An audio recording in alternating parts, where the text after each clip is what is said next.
कि इन दोनों को सबसे ज्यादा टेंशन होना है। नीतीश कुमार क्या अपनी सीटों में से कोई सीट छोड़ करके अपने साथियों को अपने साथ समेट करके रखेंगे? क्योंकि इंडिया गठबंधन के पास पाने के लिए बहुत कुछ है, होने के लिए कुछ नहीं है जी। वो सत्ता में नहीं है। कांग्रेस ने जैसे पिछले इतिहास को हमने दोहराया, उसी तरह से इसमें भी इतिहास लिखा जाएगा कि कांग्रेस बिहार में आकर के अपनी कार्यकारिणी की बैठक कर रही है। कोरमा ग्रुप, जो सोचता है वो करता है, आपके अपने सपनों का आशियाना। देखिए, बिहार में इसी साल चुनाव होना है, लेकिन अभी सभाओं का दौर है और मीटिंगों का दौर है। समझ ही रहे हैं आप किस तरीके से लगातार जो है वो बिहार में मीटिंग हो रही है और नेताओं का जो दौर है बिहार से दिल्ली और दिल्ली से बिहार जो है वो शुरू हो गया है। लेकिन क्या बिहार में कुछ बड़ा खेला हो सकता है? देखिए, मेन पार्टी तो सत्ता और विपक्ष है ही, मतलब गठबंधन और महागठबंधन, लेकिन उसके अलावा जो भी पार्टियां हैं, क्या लगता है क्या कुछ होगा बिहार में? तो हमेशा की तरह हमारे साथ बाबा मौजूद हैं और ये हमारा खास कार्यक्रम है बाबा वाणी। सबसे पहले आपका स्वागत है बाबा।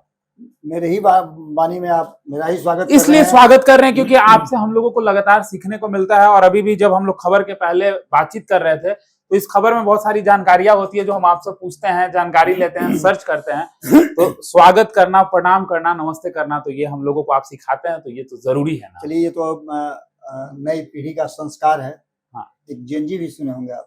हाँ बाबा, सुने, खूब चर्चा में है, बिल्कुल चर्चा में बिल्कुल। और कहीं ना कहीं इसका जो एक असर जो है वो देखने को मिला हिंदुस्तान में जी। अब पता नहीं वो है कि नहीं है, लेकिन उससे कड़ियां तो जुड़ेंगी ही जुड़ेंगी। अक्सर आप देखे होंगे कि उदाहरण पीछे वाली बातों का ही दिया, इतिहास से ही कोई उदाहरण चुन के लाया जाता है जी। हमारे पास इतिहास के बहुत सारे उदाहरण हैं जो 2025 के चुनाव में प्रभावी हैं। हम उन्हीं उदाहरणों में से लेकर के आते हैं और हम परसेप्शन सेट करते हैं कि आखिर होना क्या है जी। हमारे सामने, जैसे कि आपने बताया, अभी दो विकल्प हैं जिस पर हमें वोट करना है, लेकिन तीसरा, चौथा, पांचवा, छठवां, सातवां और इन्फिनिट और भी कई विकल्प पैदा हो गए हैं जो 2025 में चुनाव लड़ेंगे और तैयारी में लगे हैं। उनकी तैयारियां इस तरह की हैं कि उनको भी कुछ ना कुछ वोट तो आएंगे। आपने देखा होगा, शून्य वोट शायद ही लोकतांत्रिक प्रक्रिया में किसी को आया हो। एक दो तो आता ही है निश्चित रूप से। तो शून्य की बात मैं कर रहा हूं, तो कहीं ना कहीं एक आदमी तो उस व्यक्ति का समर्थक जरूर है ना। बिल्कुल। और लोकतंत्र में यही खूबसूरती है लोकतंत्र की जी। सबसे बड़ी बात यह है कि हम जिस बात की चर्चा करने के लिए आए हैं जी, आपने बड़ा ही मौजूद सवाल किया कि बिहार में चुनाव के लिए दो पार्टियां आमने सामने खड़ी हैं। कुछ लोग इसमें अंतर पैदा कर रहे हैं, कई पार्टियां हैं जो इस चुनाव में अपनी अपनी तैयारी कर रही है। इन सभी परिस्थितियों को अगर हम बहुत गंभीरता से देखें जी, तो एक बात साफ साफ नजर आ रहा है कि नीतीश कुमार और तेजस्वी यादव, ये दो एक्सिस है, धुरी है अपने अपने गठबंधन की। जैसा कि आपको पता है कि नीतीश कुमार बड़े भाई के रोल में जब भी बिहार में चुनाव होता है तो रहते हैं एनडीए गठबंधन, और तेजस्वी यादव को स्वाभाविक रूप से, चूंकि बड़ी पार्टी है, अधिक संख्या बल है उनके पास, वोट बैंक भी अधिक उनके पास है, जनाधार उनका अधिक है, तो ऐसी स्थिति में उनको स्वाभाविक रूप से नेता चुन दिया जाता है कि भाई आप ही इसको देखिएगा, और संयोजक बन जाते हैं। बिल्कुल, इस बार भी संयोजक बने हुए हैं। मेरा कहने का मतलब इतना ही है, इसी से शुरुआत भी हम करेंगे कि इन दोनों को सबसे ज्यादा टेंशन होना है, सबसे ज्यादा परेशानी। बिल्कुल, ये पर्दे के आगे हैं, लेकिन जो पर्दे के पीछे हैं, कहने के लिए पर्दे के पीछे हैं, तैयारी में तो जोर शोर से लगे ही हुए हैं। निश्चित रूप से। तो ये दोनों जो हैं, ये दोनों की प्रतिष्ठा दांव पे फंसी हुई है। एक, अब देखिएगा, फाइनल मैच जब होता है, छोटे छोटे मैच होते हुए जब पहुंचते हैं, लीग मैच से शुरू होता है, क्वार्टर फाइनल, सेमीफाइनल, उसके बाद फाइनल जब होता है, तो फाइनल मैच सबसे ज्यादा महत्वपूर्ण माना जाता है, क्योंकि यहां से आपको एक विजेता मिलता है, टैग लगता है, टैग लगता है। इसी चीजों को लेकर के आगे बढ़ने की तैयारी 2025 के चुनाव में हो रही है, और 60-65 दिन के बाद जब हम निकल करके जाएंगे तो ये बातें हमको देखने को मिलेंगी। अब जो वर्तमान परिस्थिति बनी है, मैंने क्यों कहा कि दोनों की चुनौतियां, चुनौती दो मामले में है। एक मामले में चुनौती यह है कि अभी तक सीट शेयरिंग का समझौता नहीं हुआ है, तो क्या नीतीश कुमार सेक्रीफाइस करेंगे? नीतीश कुमार क्या अपनी सीटों में से कोई सीट छोड़ करके अपने साथियों को अपने साथ समेट करके रखेंगे? या तेजस्वी यादव क्या 144 सीट या बड़ी पार्टी का होने के कारण अधिक सीटों पर चुनाव लड़ते थे, तो तेजस्वी यादव अपनी सीटें कम करेंगे? सबसे पहले हम शुरुआत करते हैं इंडिया गठबंधन से, क्योंकि इंडिया गठबंधन के पास पाने के लिए बहुत कुछ है, होने के लिए कुछ नहीं है जी। वो सत्ता में नहीं है, तो सत्ता में नहीं है तो निश्चित रूप से जो टीम हार जाती है उसके पास ऑप्शन होता है आगे जीतने का, लेकिन जो जीती हुई टीम होती है उसे अपना खिताब बचाने की चिंता होती है। सर, एक और चिंता होता है बाबा, रिग्रेट। निश्चित रूप से रिग्रेट तो एक अलग चीज हो गया ना जी। जैसे आप कोई मैच हार गए तो आपको जीतने की संभावनाएं हैं, लेकिन जो जीत गया है उसको अपने स्थान को सुरक्षित, अपनी जीत को सुरक्षित रखने के बिल्कुल लिए उस जगह ज्यादा पे, लड़ाई लड़नी बिल्कुल उस पड़ती है। जगह पे बने रहने के बने लिए। रहने के लिए ज्यादा लड़ाई लड़नी पड़ती है। तो ऐसी स्थिति में हम शुरुआत करते हैं जिसको पाना है कुछ, तो पाने वालों की श्रेणी में इंडिया गठबंधन है, और इंडिया गठबंधन के वो 6-7 दल जो अभी 5-6 दल हैं, और बाकी जो आने की तैयारी में है।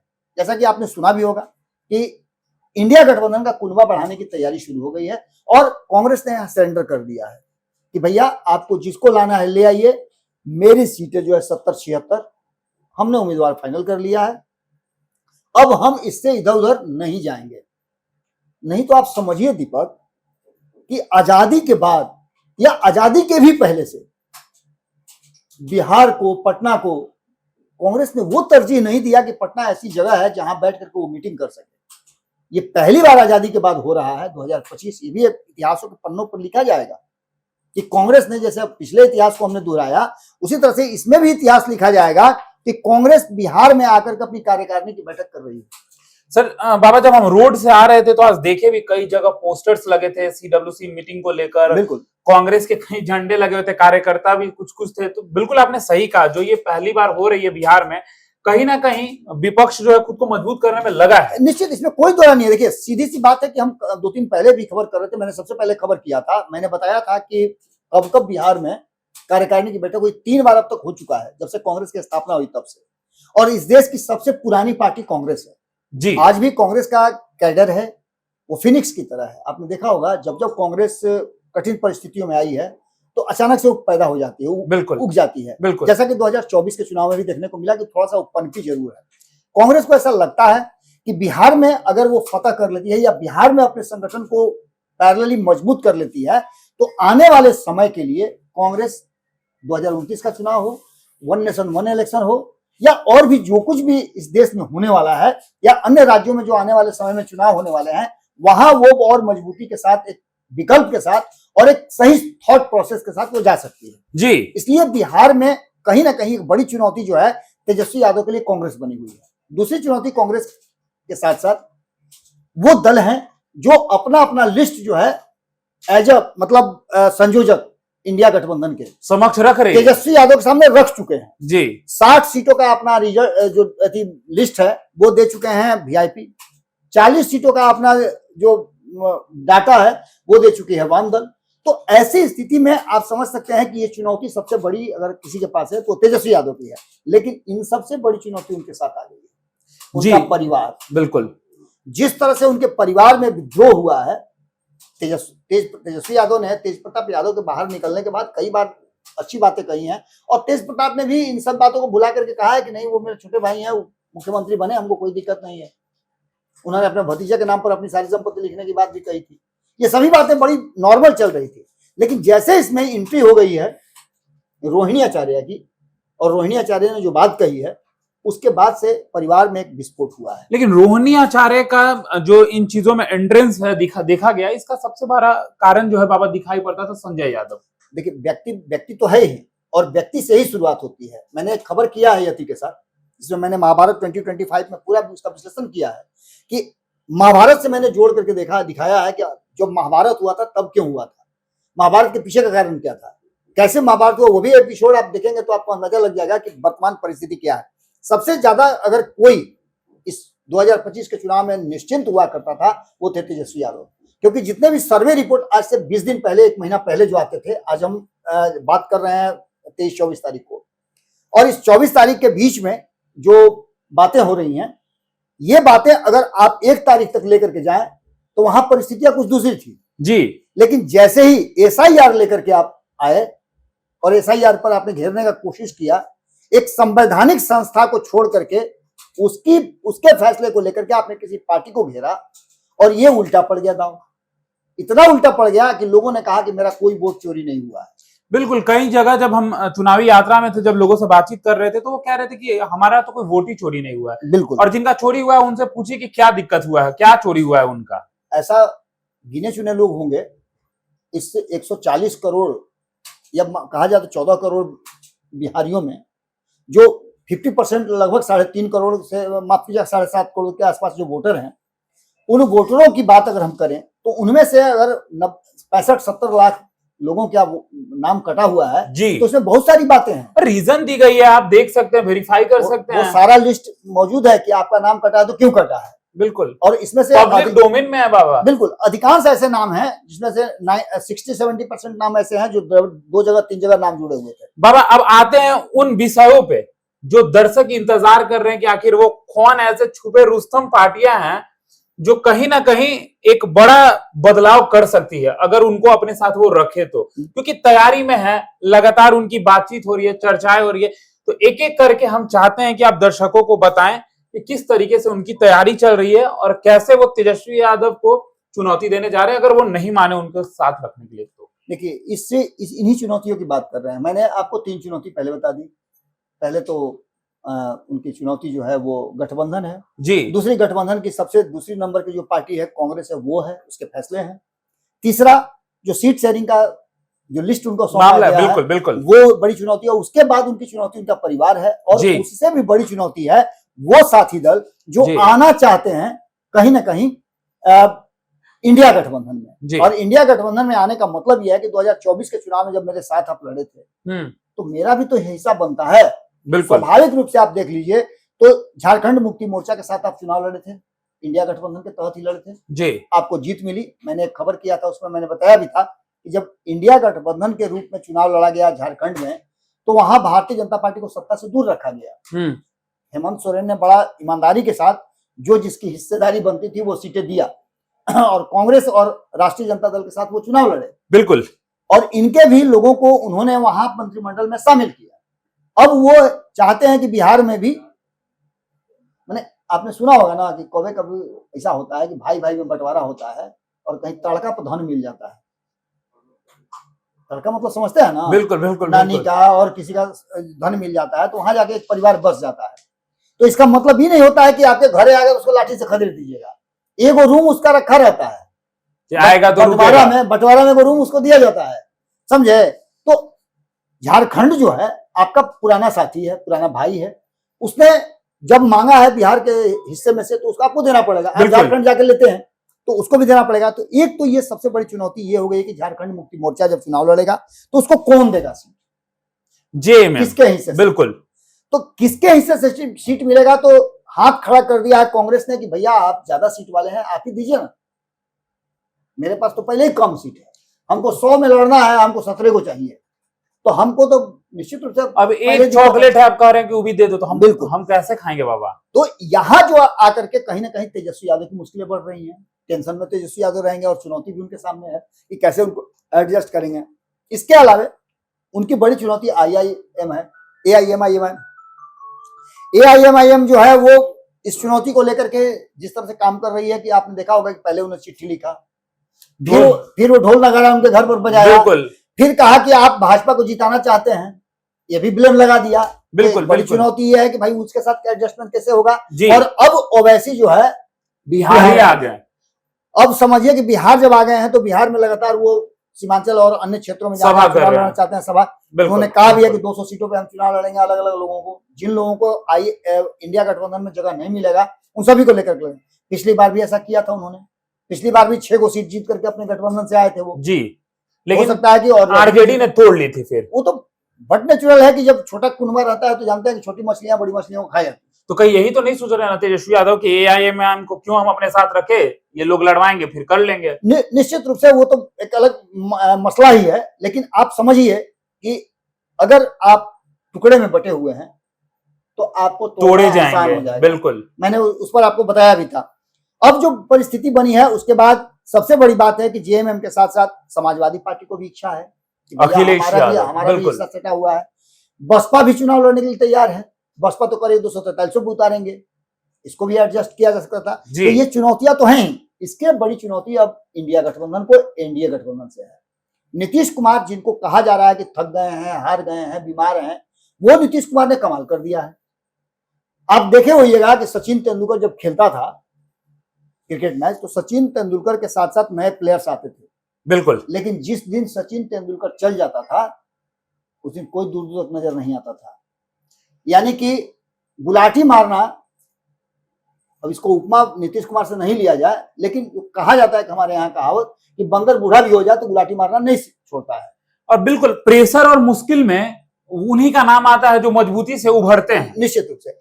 और राजनीति ऐसी चीज है जिसमें चाणक्य ने कई बार ये बात कही है जी कि राजनीति में यदि आपका विजन क्लियर है, आपको सीधे मछली की पुतली नजर आ रही है, आंख नहीं, तो आप अपने लक्ष्य पर पूरा हैं।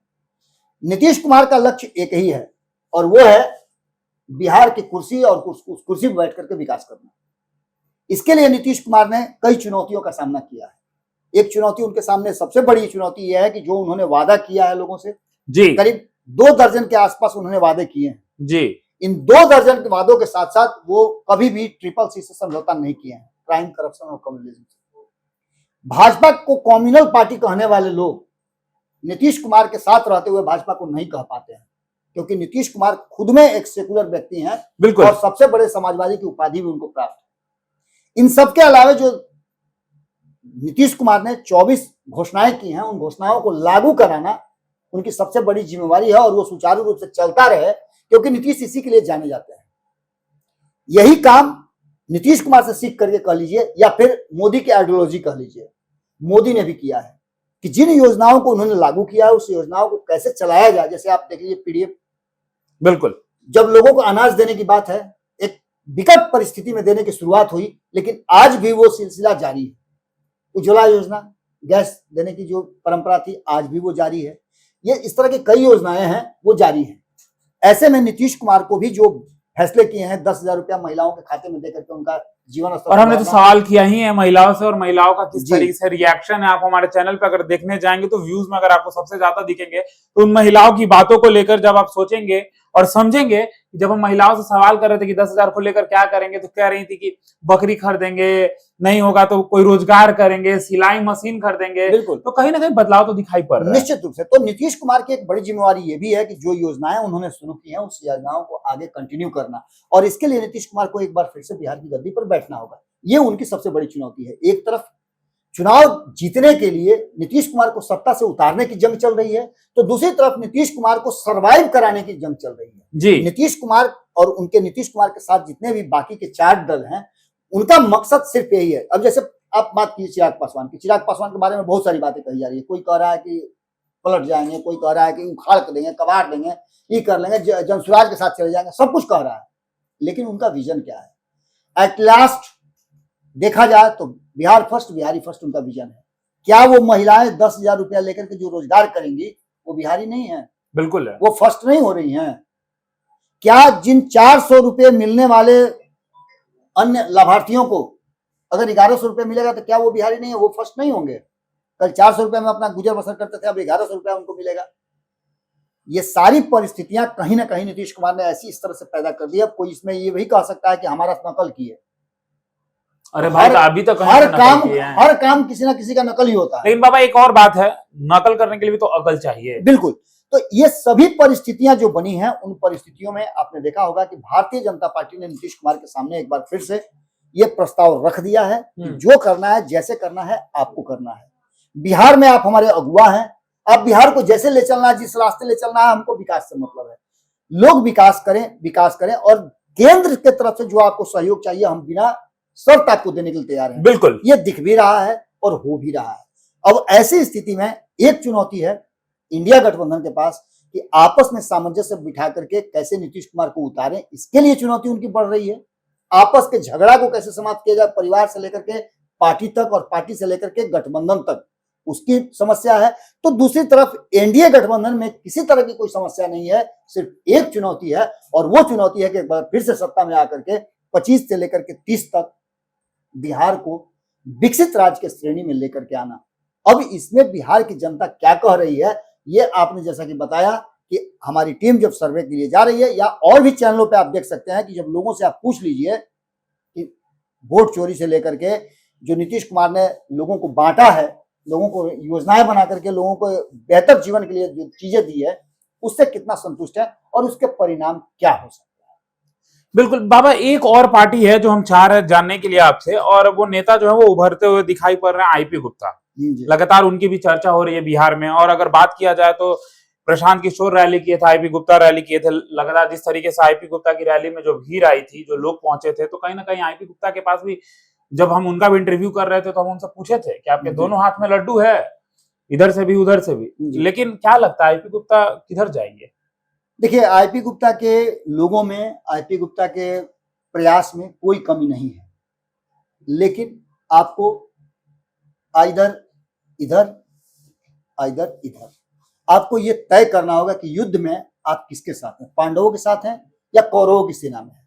आप सत्ता के साथ हैं जो कि किसी को कुछ देना नहीं चाहता है, उन लोगों के साथ हैं जो ये चाहते हैं कि सत्ता पर से उतार करके और हम अपने राज करें, उन लोगों के साथ हैं, या फिर सत्ता के साथ हैं जो लोगों को बहुत कुछ दे रहा है। हाँ, आपका आरक्षण छीना है, इससे कोई इनकार नहीं कर सकता है जी। और आरक्षण आपका छीना है तो निश्चित रूप से देने वाले को चाहिए कि आपका आरक्षण फिर से वापस दे। अब ऐसी स्थिति में उन्होंने कह भी दिया है कि उनको और कुछ नहीं, आरक्षण चाहिए, आरक्षण दे दीजिए, हमको कुछ नहीं चाहिए। ऐसी स्थिति में आईपी गुप्ता एक फैक्टर जरूर है।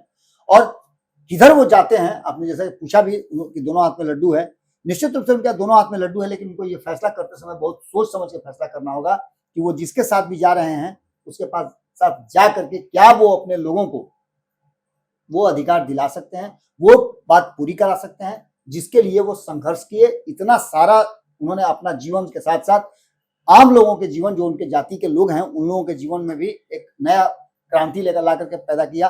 अपने सारे बिजनेस को एक दरकिनार करके, ताके पर रख करके और समाज के लिए, अपने लोगों के लिए वो इस संघर्ष में शामिल हुए। तो निश्चित रूप से आईपी गुप्ता को भी एक फैसला लेना होगा, वो भी कंक्रीट फैसला लेना होगा कि वो क्या करते हैं। हालांकि अभी तक जो परिस्थितियां बनी हैं उसमें एनडीए गठबंधन में चूंकि सीटों का बहुत सफोकेशन है, बहुत कम सीटें बच गई हैं, आपस में सीटों का सामंजस्य बिठाने में बड़ी दिक्कत हो रही है। अंत समय में हो सकता है कि प्रधानमंत्री नरेंद्र मोदी, जो कि लगातार इसको मॉनिटर कर रहे हैं बिहार को, और आईपी गुप्ता के भी चीजों को मॉनिटर कर रहे हैं। आईपी गुप्ता को वास्तव में उनके जो आरक्षण छीने गए हैं वो कहीं से वैधानिक नहीं लग रहा है। तो उसके लिए क्या कानून बनाने के लिए एनडीए गठबंधन और केंद्र की सरकार तैयार है। अगर ऐसा हो जाता है तो आईपी गुप्ता निश्चित रूप से एक मिसाल जरूर बन जाएंगे।